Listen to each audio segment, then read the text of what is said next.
Hello everyone, good evening. कैसे हैं आप लोग? उम्मीद है सब मजे में होंगे।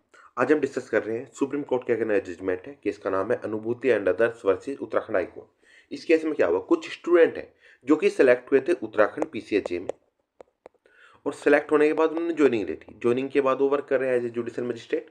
उसके बाद साथ साथ क्या हुआ, उन्होंने एग्जाम दिया है डीजेएस, दिल्ली जुडिशियल सर्विसेज। सिविल जज का एग्जाम है। एग्जाम क्वालिफाई किया, प्री क्वालिफाई किया, मेंस क्वालिफाई किया। फिर बात आती है इंटरव्यू की। इंटरव्यू जो कि थर्ड स्टेज है सिलेक्शन की। अब इसमें क्या होता है, जब वो एग्जाम देने की बात करें तो हाई कोर्ट से परमिशन चाहिए। हाई कोर्ट ने मना कर दिया, उत्तराखंड हाई कोर्ट ने, कि जब हम आपको एज ए पीसीएच जे यहाँ पे सेलेक्ट कर चुके हैं तो आप दिल्ली जुडिशियल सर्विस का इंटरव्यू नहीं दे सकते। क्यों? क्योंकि आप ऑलरेडी यहाँ सेलेक्टेड हो, तो वहाँ का एग्जाम नहीं देंगे। और ये प्रॉब्लम का कारण भी ये है क्योंकि कोई सिस्टमेटिक ढंग नहीं है जुडिशरी का।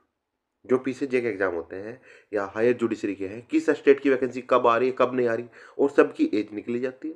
एज क्या है, 35 एज तक पीसीजे दे सकते हैं। तो जिस भी स्टेट का आता है लोग बाग वहाँ अप्लाई कर देते हैं, सिलेक्शन ले लेते हैं। जब अपने स्टेट का एग्जाम आया, डीजेएस की अगर बात करें, दिल्ली जुडिशियल सर्विस आया, उससे पहले वो ज्वाइनिंग ले चुके हैं उत्तराखंड जुडिशरी में। तो हाई कोर्ट का कहना यह है, उत्तराखंड हाई कोर्ट का, कि देखो सीधी सी बात है, जब आपको ज्वाइनिंग हमने दे दी, आपको हम इसकी परमिशन नहीं देंगे कि आप दूसरे स्टेट का पीसीजे का इंटरव्यू दें। इनकेस अगर आपका क्वालिफाई हो जाता है तो आप हमारी पोस्ट छोड़ दोगे। जो इतना आप पे एक्सपेंस किया है हमने, जो इतना टाइम इन्वेस्ट किया है, जो आपको ट्रेनिंग दी है, ज्वाइनिंग दी है, सब कुछ प्रोसेस, और हमारी सीटें क्या वैकेंट हो जाएंगी आपके जाते ही? तो ये तो सिस्टम गलत है। तो इसलिए उत्तराखंड हाई कोर्ट ने रिजेक्ट कर दिया कि आपको परमिशन नहीं देंगे। कहाँ जाने के लिए?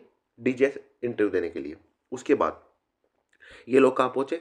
Supreme court. सुप्रीम कोर्ट पहुंचने के बाद बात आती है कि देखो, सुप्रीम कोर्ट में बात रखी कि सर जब बात ऐसी है कि हमारी वैकेंसी प्रॉपर टाइम पे नहीं आ रही है, जिस स्टेट की आएगी तो हम एग्जाम देंगे। एग्जाम देने के बाद हमारी ज्वाइनिंग हो चुकी है कहाँ, पीसीएचए उत्तराखंड में। अब हम दिल्ली का एग्जाम देना चाह रहे हैं, इंटरव्यू है।